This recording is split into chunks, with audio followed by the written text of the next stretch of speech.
Olá pessoal, bem-vindos. Eu sou o Eduardo Mello, sou professor de Sociologia e eu estou me dispondo a vir aqui discutir alguns temas de política contemporânea com vocês. E hoje eu gostaria de falar sobre a diferença entre o conservador e o reacionário. O conservadorismo sempre foi muito importante na política brasileira. E mesmo que eu, pessoalmente, seja uma pessoa que me considero de esquerda, mais progressista, eu acredito que nós, conservadores e progressistas, temos muito mais em comum e temos muito mais convergências do que divergências. Eu espero provar isso para vocês hoje. Em outros momentos, sem dúvida, eu virei aqui e provavelmente vou tentar convencê-los dos meus pontos de vista mais progressistas, talvez. Agora, o que eu acho é que nesse momento nós deveríamos focar numa outra polarização. Essa polarização que há entre nós, que apreciamos viver num ambiente democrático, e aquelas pessoas que eu vou chamar hoje de reacionários. Bom, os reacionários normalmente chegam ao poder também através de eleições diretas, e eles vêm com um discurso e tentando se aproximar do discurso conservador. Mas eu queria dizer para vocês que de conservadores eles não têm nada. Então eu acho que seria uma boa tarefa nossa fazer essa distinção entre conservadores de um lado e reacionários de um outro. Bom, eu tenho vários amigos que são conservadores e eu resolvi fazer esse vídeo por causa de um deles que me deu uma resposta no meio de uma divergência que a gente estava tendo, e eu achei uma resposta muito interessante. Ele falou para mim, bom, a gente não vai concordar nisso, mas o importante é que nas coisas mais básicas a gente concorda. Bom, por exemplo, nós concordamos que ninguém deveria viver na pobreza. Concordamos também que as pessoas devem ser livres para buscar a sua felicidade. E a gente concorda também que a democracia é o sistema de governo que a gente tem hoje, que é o melhor, ou pelo menos o menos pior. Então, claro que nós temos prioridades diferentes, A gente é capaz de passar aí muito tempo discutindo, sem chegar realmente a lugar nenhum, porque temos princípios diferentes. De qualquer forma, o ótimo disso tudo é que dentro desse regime democrático a gente pode ficar discutindo sem que nenhum dos dois vá ser punido por isso. E não se trata de ser moderado. É claro que muitas vezes nossas discussões são bastante calorosas. Acontece que a gente respeita as regras do jogo. Quem não respeita as regras do jogo são justamente os reacionários. E eles não respeitam por um motivo muito simples. Eles acreditam que eles estão imbuídos de uma missão transcendental de proteger ou defender alguma causa divina. Então isso faz com que eles não respeitem as mesmas regras que todas as outras pessoas no campo democrático. Então o reacionário, na verdade, ele não quer conservar nada. Ele quer mudar as coisas. Ele quer mudar as coisas para um tempo passado, quando pretensamente o mundo era mais harmônico, as pessoas sabiam o seu lugar na vida social, Então, e elas viviam de acordo com simplesmente as regras de Deus. Então, por esse motivo, os reacionários não tendem a ter muito apreço pelas regras dos homens, pelas normas que a gente segue na nossa vivência política. Então essa nostalgia de um passado idílico, que na verdade nunca existiu, não é o único componente do pensamento reacionário. Também há aí uma revolta contra as elites. Essas elites intelectuais, para eles, são os judeus, os gays, as feministas, enfim, todas as pessoas que eles acreditam que corrompem a sua cultura, e corrompem então a sociedade. Bom, e não há só reacionários de extrema direita, como a gente conhece aqui na nossa tradição ocidental. Essa mesma narrativa de traição das elites é também utilizada por reacionários islâmicos, por exemplo. Então eu gostaria de ler aqui para vocês um pedacinho de um professor da Universidade de Colômbia, que é o Mark Lilla, e eu acredito que vai esclarecer alguns pontos.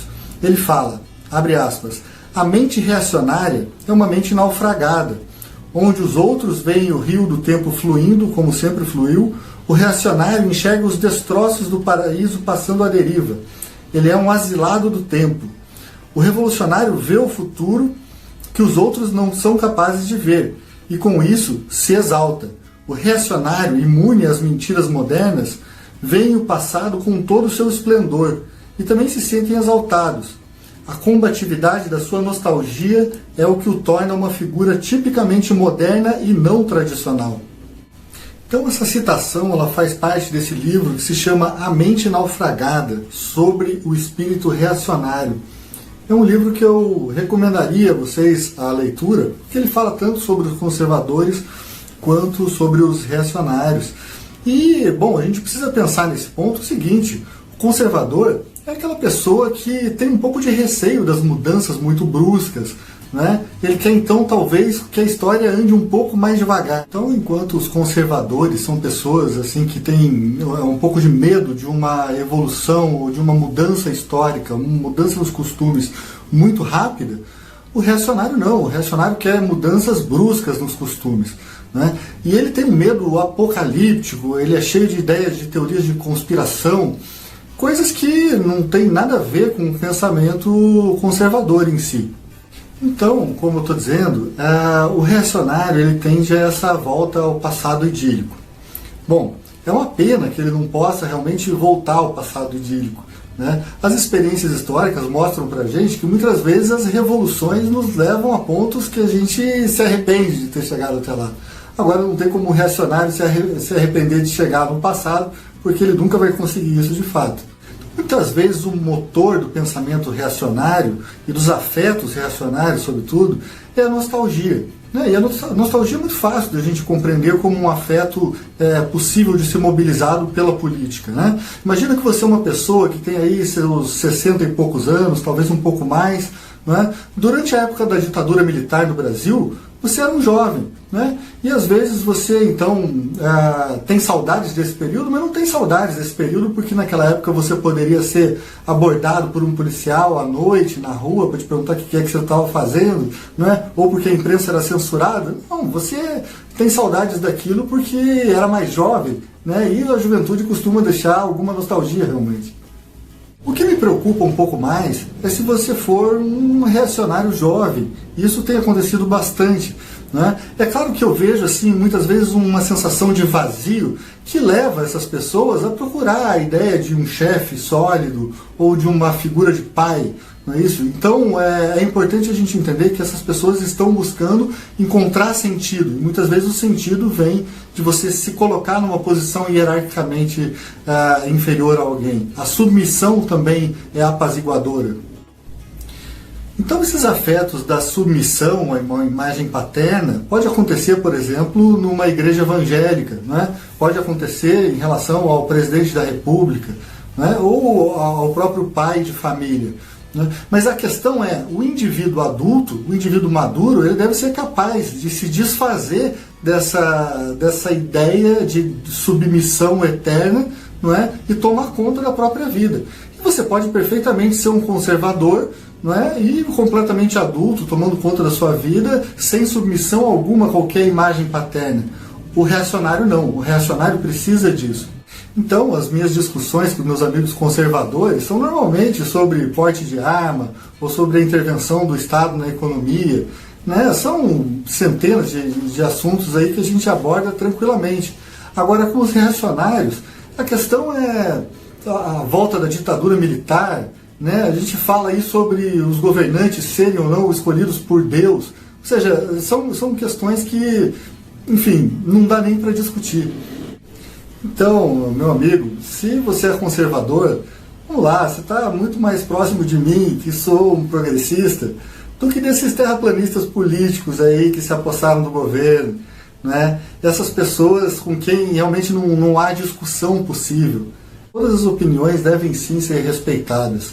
O que não pode ser respeitado tem que ser assim, desmascarado é o fascismo, né? Agora, a gente pode fazer isso de uma forma conjunta. Para isso, eu gostaria que você fizesse aí seu comentário, sua crítica, para a gente continuar essa conversa. E se você ainda não se inscreveu, se inscreve aí no canal para a gente continuar podendo debater. Como a gente ainda vive num regime democrático, essa discussão, por mais que a gente pense diferente, pode ser muito prolífica para todos nós. Pessoal, muito obrigado por terem chegado até aqui. Um abraço para todos vocês e continue acompanhando.